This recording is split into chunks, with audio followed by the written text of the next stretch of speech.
तसव्वुफ क्या है? सूफी असल में कौन कहलाता है? फना और बका का मतलब क्या है? वो कौन सा मुकाम है जहाँ इंसान का वजूद ही मिट जाता है? किस किस मुकाम से गुजरकर इंसान सूफी बनता है? कादरिया, चिश्तिया, सरवरिया, नक्शबंदिया, इन नामों के पीछे छुपा राज क्या है? ये वीडियो आपको वो कुछ सिखाएगी जो शायद ही आज तक आपने सुना हो। तो तैयार हो जाइए, क्योंकि ये सफर आम नहीं, ये सफर है तसव्वुफ के राजों का।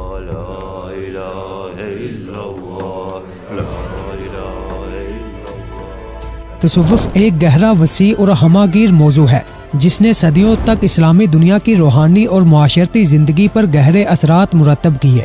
इसका असल मकसद इंसानों को अल्लाह के करीब करना और इसकी रूह को दुनियावी अलाइक से आज़ाद करके मारिफत इलाही के आला तरीन मर्तबे तक पहुँचाना है। यहाँ हम तसव्वुफ के मुख्तलिफ पहलुओं, असूलों और तारीखी असरात पर रोशनी डालेंगे। तो आइए शुरू करते हैं। तसव्वुफ के कई नाम हैं: इल्मुल कल्ब, इल्मुल अखलाक, एहसानुल सुलूक, तज़किया और तरीक़त। तसव्वुफ के मायनों के बारे में बहुत इख्तिलाफ है। बाज़ लोगों के ख्याल में सूफ ऊनी लिबास है जो ये लोग पहनते हैं, इस हवाले से सूफी कहलाते हैं। कुछ कहते हैं कि सफ़ा का मतलब प्योरिटी है। ये लोग चूँकि दुनिया की आलाइशों से पाक होते हैं, इसलिए सूफी कहलाते हैं। तसव्वुफ में मुख्तलिफ मुकादाब फ़िक्र है, जिनमें चंद मशहूर कादरिया, चिश्तिया, सरवरदिया, नक्शबंदिया, शाज़िलिया है। सिलसिला कादरिया, बानी शेख अब्दुल कादिर जिलानी रहमतुल्लाह अलैह, मरकज बगदाद, इराक, फैलाव पाकिस्तान, भारत, बांग्लादेश, तुर्की, मशरिक वस्ता और अफ्रीका में लोगों के दिलों पर असर अंदाज है। बानी ख्वाजा बहाउद्दीन नक्शबंद रहमतुल्लाह अलैह, मरकज बखारा, अज़बकिस्तान, खसूसियत खामोश जिक्र, अतबाए सुन्नत पर जोर, फैलाव बरसगीर, तुर्की, सेंट्रल एशिया, पाकिस्तान, भारत, बांग्लादेश और मशरिक वस्ता। बानी ख्वाजा मईनुद्दीन चिश्ती रहमतुल्लाह अलैह, मरकज अजमेर, भारत, खसूसियात समा कवाली की इजाज़त, खिदमत खलक पर जोर, फैलाव बरसगीर, पाकिस्तान, भारत, बांग्लादेश। बानी शेख शहाबुद्दीन सरवरदी रहमतुल्लाह अलैह, मरकज बगदाद, इराक, खसूसियात शरीयत और तरीक़त के साथ तवाज़न, जिक्र जहर, बुलंद आवाज़ से जिक्र, फैलाव पाकिस्तान, भारत, बांग्लादेश, मशरिक वस्ता और अफ्रीका। बानी इमाम अबुल हसन शाज़िली रहमतुल्लाह अलैह, मरकज मराकश, खसूसियात जिक्र खफ़ी और बातनी इस्लाह के साथ दुनियावी अमूर में हिस्सा लेने पर जोर, फैलाव मराकश, मिस्र, शिमाली अफ्रीका, मशरिक वस्ता और यूरोप। ये तमाम सिलसिले अपने अपने वक्त के साथ बड़े सूफी मशाइख के हाथों कायम हुए और इनके जरिए दुनिया भर में तसव्वुफ के पैगाम को आम किया गया। हर सिलसिले के अपने मखसूस असूल, तरबीती तरीके और ज़िक्र अज़कार की शक्लें हैं और तसव्वुफ की तारीफ हर सूफी ने अपनी रूहानी तजर्बात के मुताबिक की है।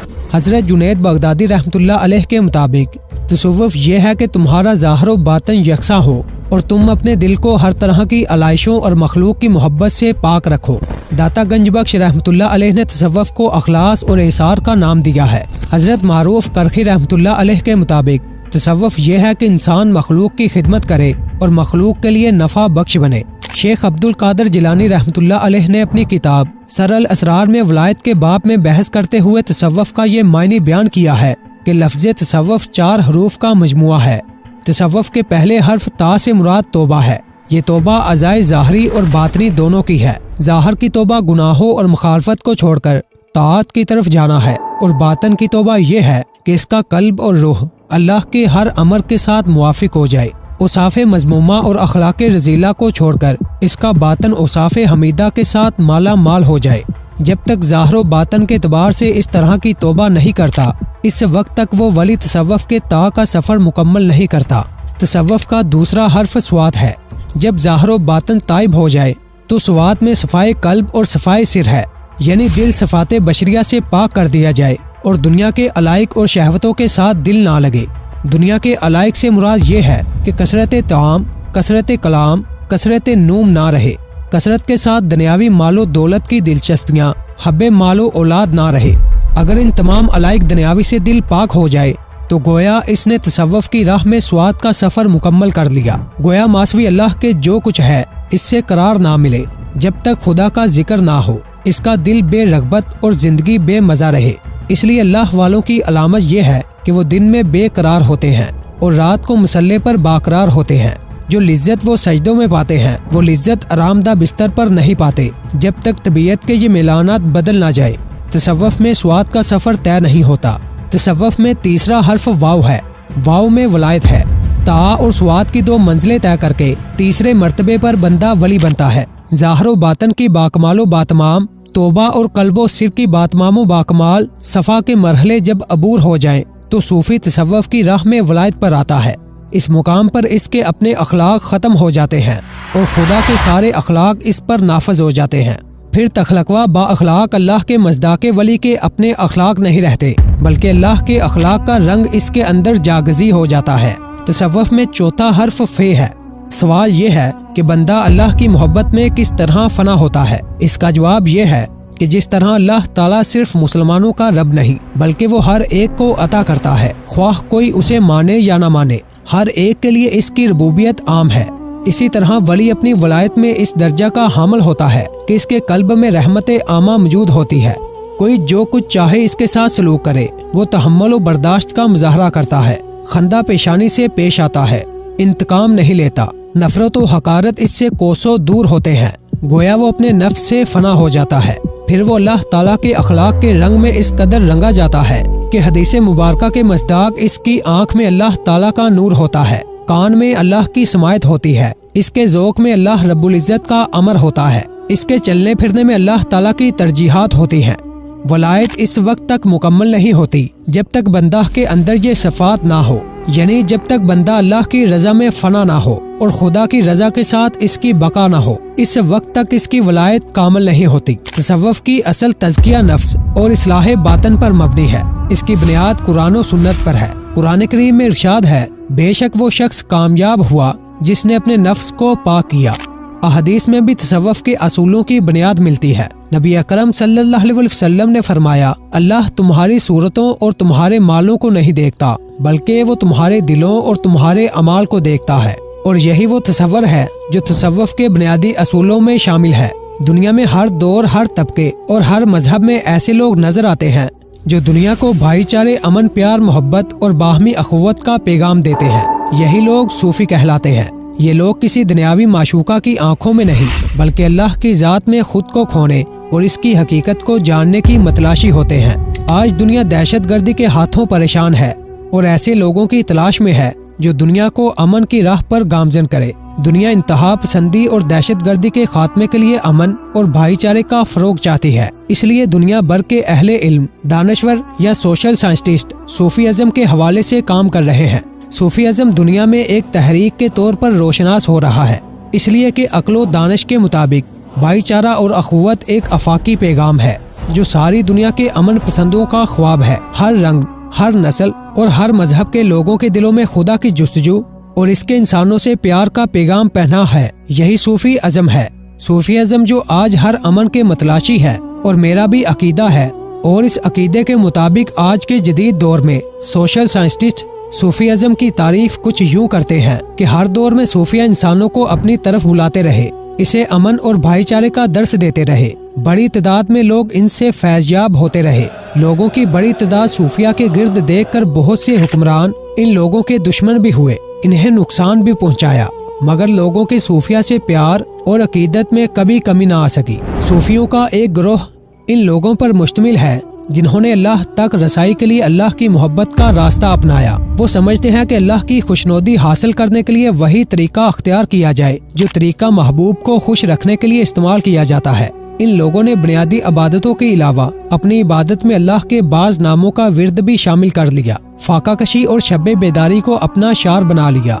हजरत राबिया बसरी और फिर हजरत बायजीद बस्तामी इन सूफियों में अव्वलीन लोग थे। ये सूफी मजजूम कहलाते हैं। बहुत ज्यादा रियाजत के सबब एक वक्त ऐसा आता है जब ये समझते हैं कि इनकी जात अल्लाह की मर्जी के मुताबिक है। यही फनाए जात इनके नजरियात की बुनियादी हैसियत है। मजजूम सूफियों में एक खामी ये होती है कि इनमें से बहुत से सूफी इश्क़े इलाही में इस कदर खो जाते हैं कि इनकी रियाजत इन्हें किसी हद तक शरीयत से कुछ बेगाना कर देती है। ये इनकी वो अंदरूनी कैफियत है जिस पर इनको काबू नहीं रहता। हुसैन बिन मंसूर हलाज जो अबू यजीद बस्तामी का शागिर्द था, इसी मंजिल का राहरू था और इसी जज़ब और सरमरस्ती में इसने इन्नल हक का नारा लगाया था। वो सूफी जो मजजूम नहीं होते मतीन कहलाते हैं। इस इस्लामी तसव्वुफ़ के बानी हजरत जुनैद बगदादी के ख्याल में मजजूब लोगों की इंतहा पसंदी इनके लिए खतरनाक साबित हो सकती है। इसलिए जात की फना के बाद इसकी बका भी जरूरी है। अपनी ज़ात में पूरी तरह अल्लाह की मर्जी को बसा लेने के बाद अपनी ज़ात पर मुकम्मल इख्तियार भी पाना जरूरी है। ये एक मुकम्मल इंसान की निशानी है। हुसैन बिन मंसूर हलाज एक मजजूब सूफी था जिसने खुद को आश्कार किया, फना की मंजिल में खो गया, सरमरस्ती के आलम में इन्नल हक का नारा लगाया और नुकसान उठाया। हुसैन बिन मंसूर हलाज से किसी ने पूछा कि तसव्वुफ क्या है।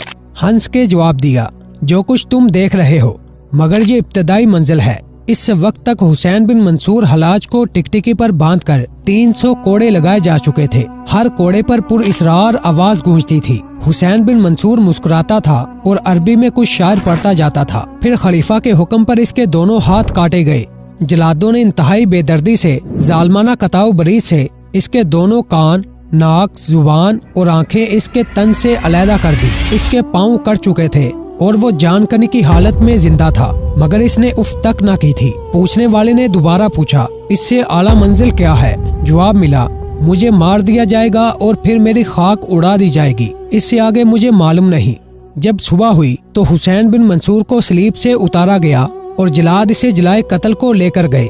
कहते हैं इस वक्त इसने जानकनी की हालत में आसमान की तरफ देखा और कहा, ऐ अल्लाह, तू इससे भी मोहब्बत करता है जो तुझे इज़ा देता है। तू इससे कैसे मोहब्बत नहीं करेगा जिसे तेरी वजह से इज़ा दी गई। जाए कत्ल पर ले जाकर इसका सर काट दिया गया। इसके सर को नुमाइश के लिए बगदाद के पुल पर नस्ब कर दिया गया। इसके जिस्म को जला दिया गया और राख दरियाए दजलिया में बहा दी गई। अहदे सहाबा में तसव्वुफ की रूह और हकीकत यानी ज़हद व तकवा, आजिज़ी व अनकसारी वगैरह रूहानी और बातनी सफ़ात तो पाए जाते थे, लेकिन इस लफ्ज का इस्तेमाल अहदे सहाबा तक नहीं था। हजरत दाता गंजबख्श अली हजवेरी ने अबुल हसन बूशंजा के हवाले से नकल किया है कि तसव्वुफ मौजूदा जमाने में सिर्फ एक नाम है जिसकी कोई हकीकत नहीं, और गुज़श्ता जमाने में एक हकीकत थी जिसका कोई मखसूस नाम न था। यानी सहाबा कराम और सल्फ सालहीन के वक्त में लफ्ज सूफी तो बेशक नहीं था, लेकिन इसकी हकीकी सफ़ात इनमें से हर एक में मौजूद थी। और आजकल ये नाम तो मौजूद है लेकिन इसके मायने मौजूद नहीं।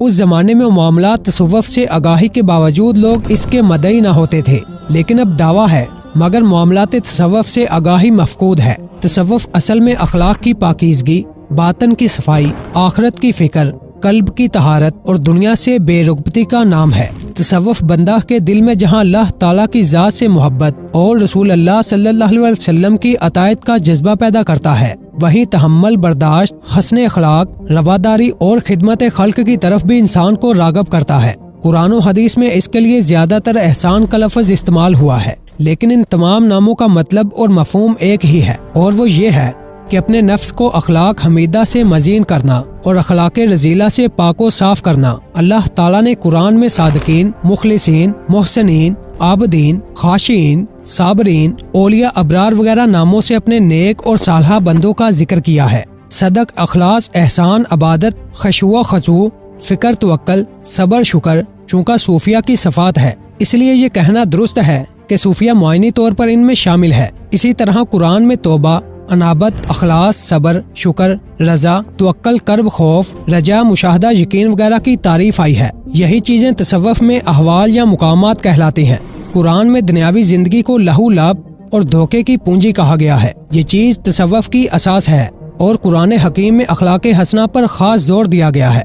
और ये सबको मालूम है कि तसव्वुफ हस्न अखलाक का दूसरा नाम है। अहादीस रसूल अल्लाह सल्लल्लाहु अलैहि वसल्लम में भी सदीकीन, सालहीन और दूसरे नामों से मर्दाने खुदा की तारीफ की गई है। इसके अलावा अरशादात नबवी में सिदक, अखलास, फिक्र, तवक्कल और सबर जैसे कल्बी और रूहानी अमाल की ताकीद आई है। ने सुन्नत रसूल सल्लल्लाहु अलैहि वसल्लम में अखलाक आलिया को मुमताज मुकाम हासिल रहा है। खुद रसूल अल्लाह सल्लल्लाहु अलैहि वसल्लम की हयात मुबारका जिस तरह तमाम मुसलमानों के लिए अस्वाए हसना है, इसी तरह सूफिया के लिए भी सरचश्मा हिदायत है। आइमा तसव्वुफ ने अपने अमाल या अहवाल व मुकामात के लिए सुन्नत रसूल से दलील फराहम करने की कामयाब कोशिश की है। तसव्वुफ की मुतअद्दिद किताबों में साहीन की हदीस जिब्राइल को सलूक की असास माना गया है। इस हदीस में इस्लाम, ईमान और एहसान को दिल नशीन और मुअस्सर अंदाज में समझाया गया है। हदीस जिब्राइल में एहसान के मुतल्लिक फरमाया गया है कि एहसान ये है कि तुम अल्लाह ताला की इबादत इस तरह करो गोया तुम इसे देख रहे हो। अगर तुम इसे नहीं देखते हो तो कम अज कम ये समझ लो कि वो तुम्हें देख रहा है।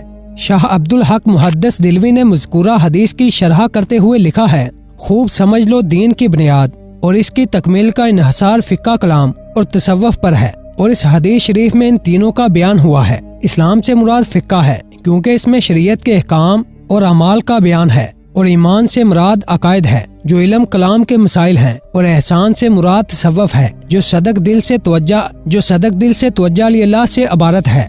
मुअज़्ज़िज़ नाज़रीन, आज हमने तसव्वुफ़ के मुख्तलिफ पहलुओं पर रोशनी डाली, इसके असूलों, इसकी रूहानी गहराइयों और इसके इंसानियत नवाज पैगाम को समझने की कोशिश की। तसव्वुफ़ महज एक नजरिया नहीं बल्कि एक अमली रास्ता है जो हमें न सिर्फ अल्लाह के करीब करता है बल्कि हमें एक बेहतर इंसान बनने का दर्स भी देता है। ये सफर सिर्फ किताबों या अल्फाज तक महदूद नहीं बल्कि ये दिल और अमल की गहराइयों में उतरने का मुतालबा करता है। अगर हम तसव्वुफ़ के हकीकी जौहर को समझ लें तो ये हमारी जिंदगी को सुकून, मोहब्बत और भाईचारे से भर देगा। तो आइए तसव्वुफ़ के इस पैगाम को अपनी जिंदगियों में नाफिज करें और अपने इर्द गिर्द के माहौल को भी इस रोशनी से मुनव्वर करें।